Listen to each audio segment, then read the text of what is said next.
Hello everyone. We're going to discuss Passover today, and Passover is coming upon us in the very near future. And so this year, in 2021, Passover is a little bit different, not just because of COVID, which we endured 2020's Passover because of COVID, but this year Passover starts on Saturday night. Matzah Shabbos is the first night of Seder. So every year, Jews around the world are going to anticipate Seder. They're going to anticipate going through the Seder and reading the Agudath and talking about all of the exodus, all of the movements of the Jews out of the land of Egypt, and what we suffered and how we went from slavery to freedom. This year, though, as I said earlier, Passover arrives immediately following Shabbos. And so that poses for us some challenges. Now, this is a rare occurrence, and it creates the unique circumstances that directly affect typical Pesach preparations. So the last time that this happened was 16 years ago, in 2005.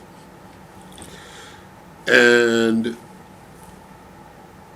it's now occurring again, and so we're going to adjust things in a certain way. And it's a difficult thing to adjust, because when we look at each step, say, okay, now what do? We have to clean our houses of chametz. We have to get rid of all of the bread and leavening and everything in the house. But what do we eat on the Shabbos before Passover?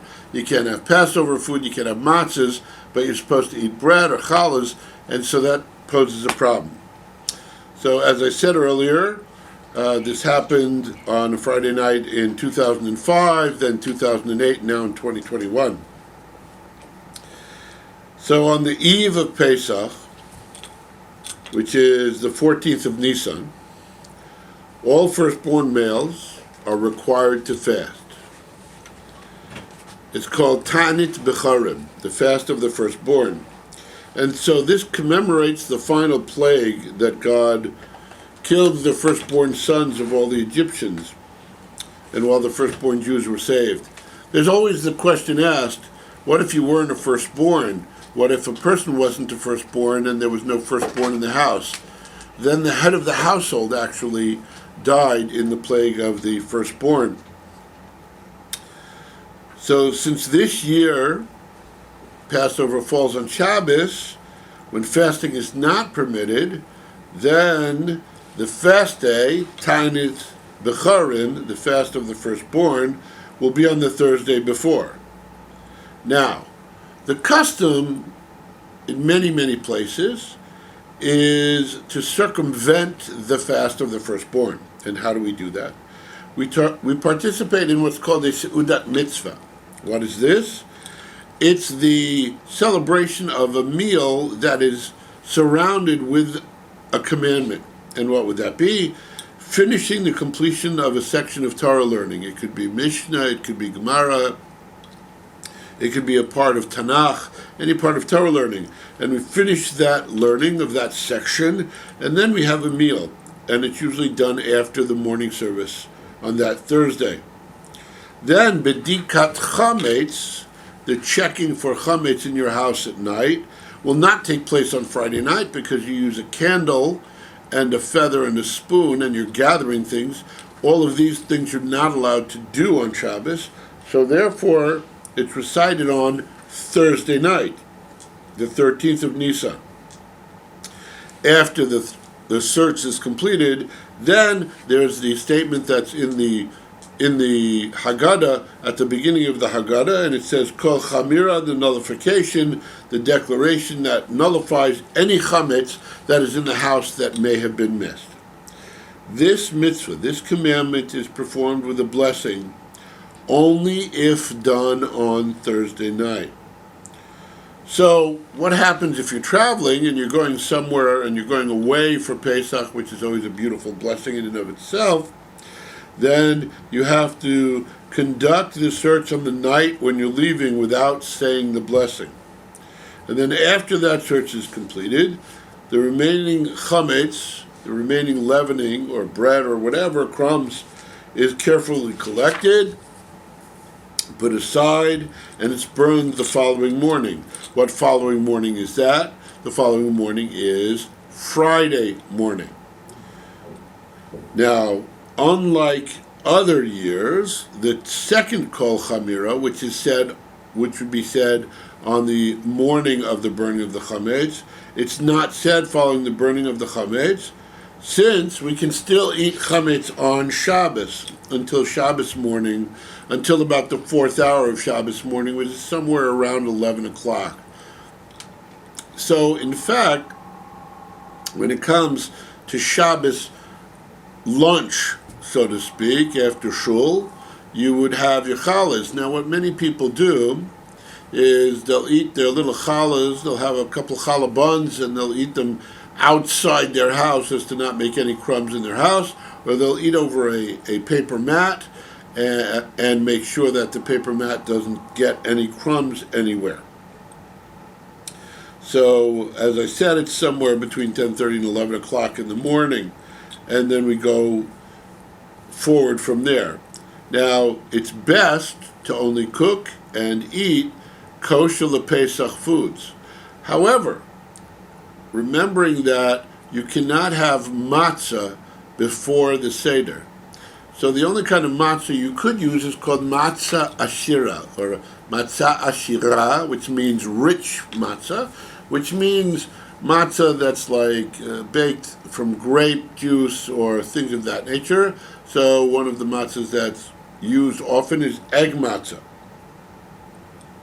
And then any of the crumbs that you had, because you couldn't burn them, you just kind of flush them. You just get rid of them that way. Services in shul usually start early, the Shabbos early, so there's enough time to finish eating chametz before the end of the 4th hour. So you start davening early, because if the 4th hour comes between 10:30 and 11, you'll have to finish davening by then so you can eat any chametz. The third meal is eaten right after midday, and there's no chametz at that point. So egg matzah is not eaten anymore here as well. Now, some people will eat just fish, meat, or fruit, and there's no cooked matzah eaten at all.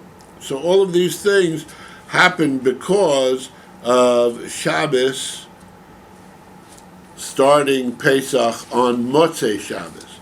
So Shabbos comes before, and you cannot prepare in a normal way. Therefore, the first Seder starts on the Saturday night. And this year, the first Seder starts Saturday night, the 27th of March. Second Seder, of course, Sunday night, the 28th of March. And Pesach goes through the 4th of April, which is Sunday night. So you can understand, hopefully, what I'm saying here concerning how Shabbos makes things a bit more challenging than usual. Now, we've covered what to eat, but now we need to worry about or be concerned about preparing for the Seder. So, you're not allowed to prepare on Shabbos for something for the Yontiv, for something for the holiday. So you have to prepare all the necessary things for the Seder before Shabbos. So you're preparing all of those things on Thursday and Friday. So the roasted shank bone, the salt water, charoses, boxes of matzah should be open, bottles of wine should be open, grape juice should be open. Anything that has to do with breaking a seal, you should do it before Shabbos. Candles should be set up before Shabbos for Yontiv, because you're going to need to light on Yontiv, on the holiday, from an existing flame, and the existing flame burns all the way through Shabbos, so you're talking about a good idea to have a 48-hour candle. If you're using romaine lettuce, you got to check it before Shabbos for any kind of bugs, and leave it in a cool place to remain fresh. and the reason you want it fresh is because of the simple fact that wilted romaine lettuce should not be used on the Seder plate. A horseradish, if you're going to grind it, make sure it's ground before Seder night, before Shabbos, and you shouldn't eat it before Shabbos. Some people will not grind it before Shabbos, and they'll wait until after Shabbos is over and grind it for Yontiv, specifically, because they do not want the sharpness of the horseradish to dissipate. However, if you're going to grind it on Yontiv, on the holiday proper, it shouldn't be done in the way that you would normally grind it on a weekday, but you should grind it in a different way, maybe cutting it in a bowl rather than on a cutting board, or it should be, if it is ground before Shabbos, you should keep it in a closed container. Now, all of those things that I just covered happen because Pesach Seder this year starts on Motzei Shabbos. All because of Saturday night. When Pesach starts on a weeknight, we don't have any of these challenges. So these challenges change things. Now, what happens Seder night now? We have to wait until Shabbos is over before we can start the Seder. So then the standard davening, standard services for Yontiv, for the holiday, are done. And then after that, then we go to the Seder itself, prepared to conduct the Seder in our normal way. So what is a Seder? Now we get to the hard parts. What is a Seder? So a Seder is a religious service. It's on the first night of Pesach and the second night of Pesach. And it means order. That's exactly what it means. And we have an order of the Seder, and it reveals a lot about the nature of the Pesach ritual. It's composed of 15 sections, all followed in a specific order. It's presented in the Haggadah, and there are hundreds, if not thousands, of different types of Haggadah. I'm sure that all of you have seen the famous Maxwell House Haggadahs, which are used all over the United States in thousands, if not millions, of homes. And so the order of the Seder, Kadesh, Urachatz, and normally when we start the Seder, we first announce what the Seder is and all 15 sections. And they are Kadesh, Urachatz, Karpas Yachatz, Magid Rachza, Motzi Matzah, Maror Korech, Shulchan Orech, Safun Barech, Halel Nirtzam. Those are the 15 parts. So what is Kadesh? Kadesh is Kiddush. It's the blessing over the wine in honor of the holiday. And we pour the second cup of wine right after we finish the first cup. We get to the second section of the Seder, Urachatz. We wash our hand without a blessing in preparation to eat the karpas. Depending on what you use for karpas, you can use celery, you can use a potato. In my home, we use parsley. Then, after karpas, which is, as I said, parsley, celery, or a potato, it's dipped in salt water. The salt water is symbolic of the tears shed by the Jews during the Egyptian slavery. We get to Yachatz. Yachatz is where we take the 3 matzahs, and we take the middle matzah and we break it in half. And the larger piece is set aside for the afikoman, which will be eaten as the tzafun. The afikoman is actually the dessert at the end of the Seder, at the end of the meal of the Seder. We get to Magid, which is the bulk of the Haggadah. It is the major part of the story of Pesach, of Passover, and the recital of the 4 questions, asking why are we doing this, and then we drink the second cup of wine. We get to Rachza, we wash our hands in preparation for eating of the matzah, and that's said with a blessing. Then the motzi, just like we would say a hamotzi on bread, and we say hamotzi here, matzah is a bread. It is a bread, we say hamotzi, and then achilat matzah, upon the eating of matzah.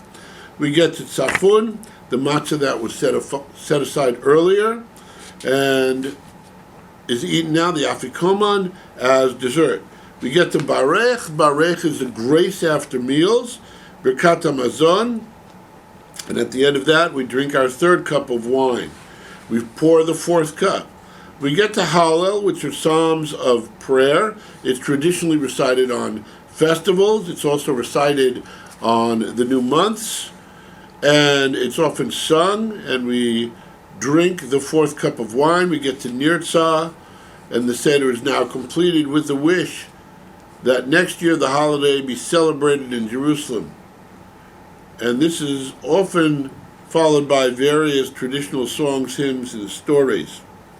So one of the songs that's always used is Chad Gadya, which has to do with one kid, and it's graduated, closing with God as the supreme being of all things. There's a great deal of preparation for the Seder.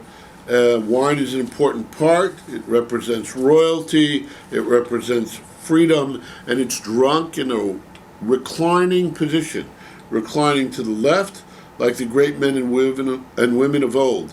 Lean only to your left side while drinking the wine on Pesach.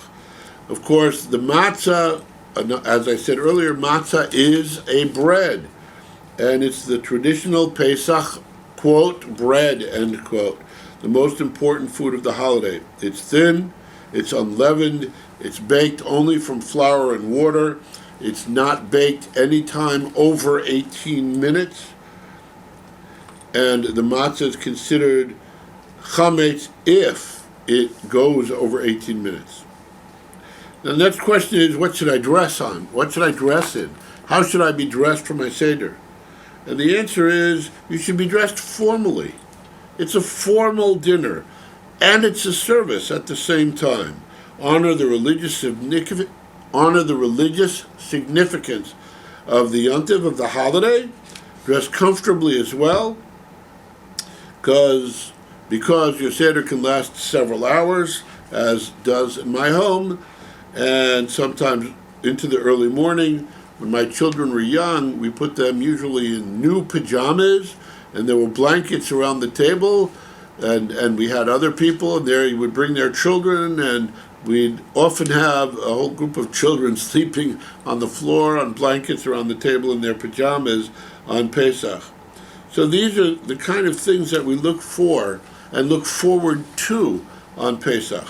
I wish to all of you a happy Pesach, a kosher Pesach, one filled with joy, one filled with happiness, but most of all, one filled with meaning. For in fact, if there's one thing that I'd like all of us to have for Pesach, all of us in the world, we should have illuminated freedom and peace among all peoples, for a destiny slated toward searching and finding God, so we can raise ourselves to a higher spiritual level each and every day. Have a good yontiv. Thank you, everyone.